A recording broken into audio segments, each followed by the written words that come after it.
what it means to bring shame upon me. Lord, you haven't got him. He's too great for you. That baby's got a wiggle lever worm paralyzed. No fooling, that gal sure knows up.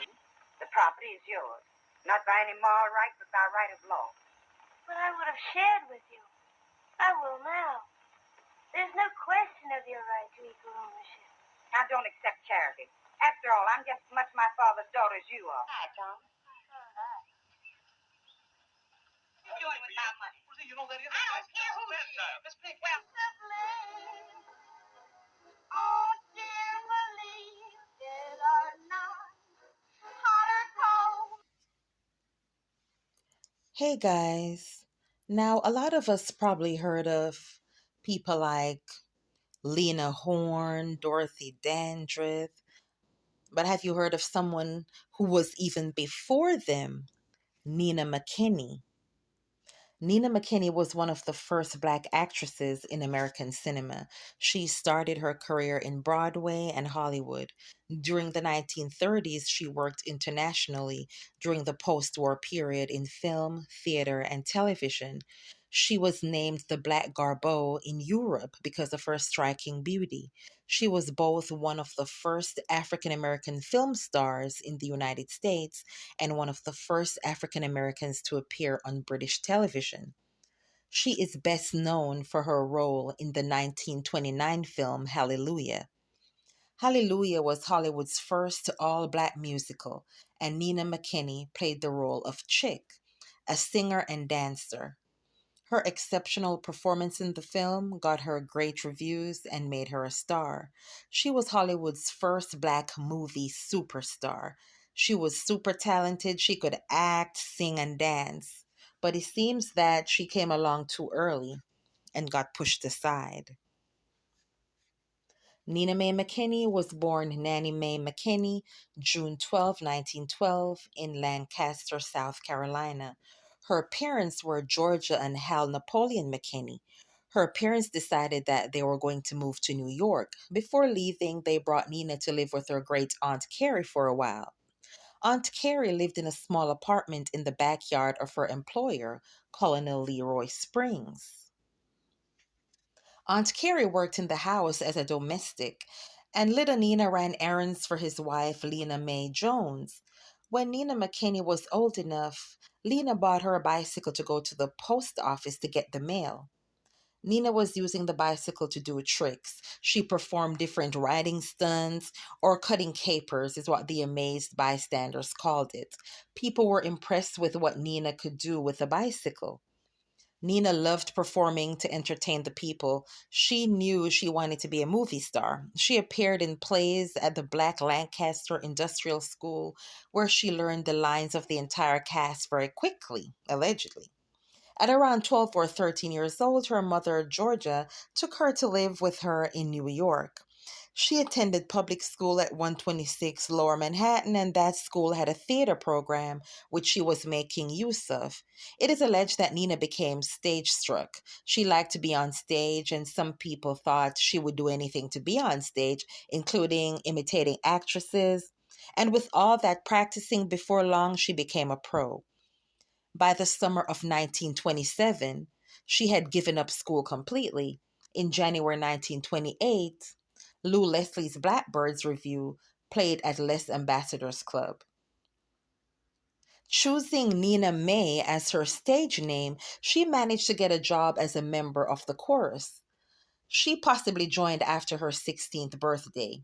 The show was renamed Blackbirds of 1928 and moved to the Liberty Theater. There it ran for 518 successful performances, starring Bill Bojangles, Robinson, and Adelaide Hall. Her lively performance at Beauty caught the attention of King Vidor. So her beauty and her liveliness got his attention, and he was famed MGM producer. He was in New York searching for actors for his upcoming all-black talking picture, Hallelujah. Actor Daniel L. Haynes and dancer Honey Brown from Club Highland were to star in the film. It is said that during casting sessions in Harlem, Nina would walk back and forth in front of the building to gain the attention of King Vidor. He said Nina Mae McKinney was third from the right in the chorus. She was beautiful and talented and glowing with personality. Nina starred in Hallelujah. It was released in 1929. It was the first all black sound feature. The rumor is when Nina came to film, she stepped out of a limousine. King Vida was treating her like a star, and when she walked out on set, there was a rude crowd waiting for her, calling her the N word and all kinds of stuff, allegedly. The film was shot in the South. It was shot in Memphis and the Mid South. The movie is about a Southern black boy sharecropper, Zeke Johnson, who is portrayed as a good boy until he meets a temptress named Chick, played by Nina Mae McKinney. Zeke and his brother Spunk sell their family's crops for $100 when Zeke manages to lose the money gambling due to his girlfriend Chick. A fight happens in which Spunk gets killed. That caused Zeke to leave and seek a religious life. Years later, he returns to his hometown as a preacher, bringing his fiancée, Missy Rose. Chick attends a sermon, then asks for a baptism, but is clearly not truly repentant. During a sermon, Chick seduces Zeke and he throws away his new life for her. He marries Chick, who is secretly cheating on him with her old boyfriend, Hotshot. Chick and Hotshot decide to run off together. Zeke finds out about their affair and chases after them. The carriage that is carrying Hotshot and Chick loses a wheel and throws Chick out. That gave Zeke a chance to catch up to them. He held her in his arms and watched her die as she apologized to him for being unable to change her ways. Zeke then chases Hotshot on foot and takes his life. This was the first time a black woman played a role that wasn't a stereotypical role like playing a maid. The movie did pretty well, and Vida was nominated for an Academy Award for that movie. But the movie was filmed in the heart of what was then the Jim Crow South, ultimately limiting the film's commercial and cultural success. Nina played her character well, and this got her highly recognized. Dorothy Dandridge would later imitate Nina. Hallelujah got mixed reviews from the black community. The film employed some African American crew, including an assistant director, Harold Garrison, and choral director, Eva Jesse, who wrote music for it. In 1930, after the film opened, Jesse criticized the production's shabby treatment of its black talent and explicitly noted that Nina McKinney and Haynes were ready to collapse from overwork. Jesse claimed there was not too much hallelujah in it for the cast. By that point, the film had already hit cinemas and stirred up excitement in both the black and white press. Paul Robeson said he was offered a role in the movie and he refused it. He later allegedly said that he hated the film after seeing it. Hallelujah depicts the black characters as violent, over-sexualized, and as gamblers. Nina became so popular after that role, she was criticized by some for playing that role. They thought she was playing a harlot. Some people just had a problem with the way the movie portrayed the black community. The film was not completely celebrated at the time. It was not released in some parts of the country because of segregation, but movie historians see it as an interesting introduction to black theater. One critic described Hallelujah as having a crude power. MGM signed her to a 5-year contract, but she was only in 2 films, Safe in Hell in 1931 and Reckless in 1935, in which she didn't even appear on screen. The studio seemed reluctant to star her in feature films. She was a leading lady in an industry that had no leading roles for black women. Nina Mae McKinney got so popular, though, after Hallelujah that she was getting invited to hang out with the Hollywood elites. The black community criticized her for what they thought was her acting basically too bougie, as if she thought she was better than black people. She was getting a lot of hate, allegedly. In January 1930, her new manager, Al Monroe, arranged a tour of the Midwest for her. She was to appear in Chicago, Detroit, St. Louis, Kansas City, Cleveland, and Pittsburgh. In late March, she left for Chicago to appear in a vaudeville show circus at the 35th Regiment Armory. The next month, she went to the Metropolitan Theater for 2 weeks. So during this tour on April 9th, Nina appeared on two of the Reverend A.W. Nix's Black Diamond Train to Hell sermons, which was recorded at the Brunswick Recording Library. Terrible reviews started to follow Nina. They declared her a money-hungry, starstruck girl who had grown to despise her own race. People were writing all kinds of negative articles. Nina denied these allegations about her and said she filed a lawsuit during 1930 against the white reporter Elizabeth Goldbeck, who stated that Nina had repudiated her race in an article that composed for the Motion Picture Classic magazine. Nina became frustrated with her career limitations and she was unable to fulfill her potential in America. She followed the footsteps of Josephine Baker and left the United States for Europe. Nina arrived in London with her pianist Garland Wilson to star in Chocolate and Cream, a revue at the Leicester Square Theatre. People liked her in Europe. She also participated in one of John Logie Baird's experimental television programs, which went live on February 17, 1933, and became the first Black artist to be seen on British television. Cabaret engagements followed that, and in May 1933, a Path newsreel captured her on stage at the Trocadero restaurant in Charles B. Cochrane's revue, Revels in Rhythm. Her career in British cinema continued with a comedy called Kentucky Minstrels in 1934, starring Harry Scott and Eddie Whaley. Nina made a guest appearance with DeBroy Summers and his band. Film Weekly's reviewer noted, as the star of the final spectacular review, she is the best thing in the picture. The following year, in a cast that also included H.G. Wells and George Bernard Shaw, she sang the jazz classic Dinah during the broadcast of a radio show called Music Hall in BBC. In Sanders of the River, produced by Alexander Korda, she co-starred with Paul Robeson. She previously appeared with Paul Robeson in 1930 British film Congo Road and later worked with him again on Sanders of the River. She played Robeson's African native wife. She was suitably exotic and decorative. She looked extremely beautiful in that movie. So Nina and Paul Robeson, they later discovered that the film was re-edited without their knowledge and that their roles were significantly downgraded. They found out that during the retake of some scenes, the message of the movie had been changed to support imperialism. Paul Robeson would go on to say, and I quote, "The imperialist plot had been placed in the plot during the last 5 days of the shooting.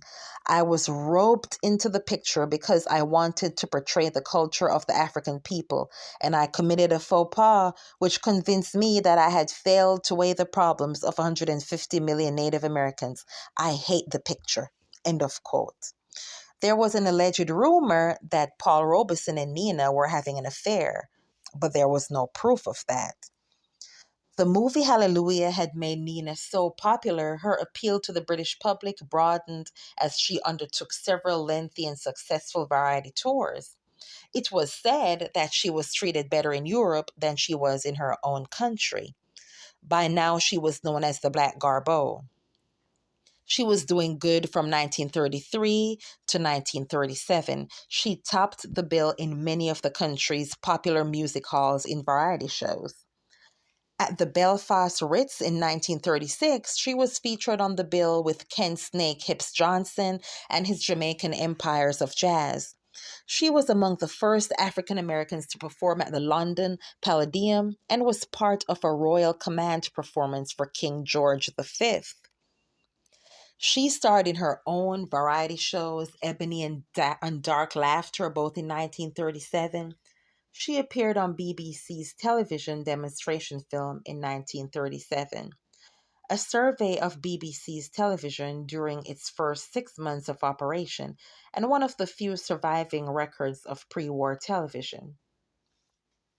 In 1936, she had an opportunity to star with Paul Robeson in another film, Song of Freedom, and that fell through. The actress who replaced her was another Black American expatriate, Elizabeth Welch. Elizabeth, she said, and I quote, Nina thought that being a star meant you must be temperamental. She made herself unpopular and ruined her career. End of quote. So Nina she was just getting all this hate, it seems like. When World War II broke out in Europe, Nina returned to the United States to join band leader Ponko Diggs and his orchestra on tour. Nina later returned to Hollywood and tried to resurrect her film career, but the only roles that were available to her were stereotypical roles, like maids and stuff like that. However, while Hollywood could not accept a young, beautiful Black actress, she did appear in a number of Black-themed or race films. Gang Smashers Gun Mall in 1938, The Devil's Daughter 1939, Mantan Messes Up 1946, and in 1949 she appeared in what many considered her finest film role as Roselia in director Elia Kazan's Pinky. The film revolved around a light-skinned Southern Black woman passing for white in the North, in which McKinney was ironically cast in the supporting role with the lead going to a white actress. Nina's last film appearance was an uncredited bit part in the 1950 Western Copper Canyon. In 1951, she made her last stage appearance playing Sadie Thompson in a summer stock production of Rain. Nina McKinney returned to Europe in the 1950s, living in Athens, Greece, where she reprised her role as the queen of the nightlife, performing in cabarets. In regards to her personal life, it is said she was married to jazz musician James Jimmy Monroe in 1931 and divorced in 1938. Some sources say she got married to Jimmy in 1940 after she returned to the United States. In 1960, Nina returned to New York on May 3rd, 1967. She would die from a heart attack at only 54 years old. Guys, her death went unnoticed in the entertainment industry, and on her death certificate, she was described as a widow and her occupation recorded as a domestic for private families.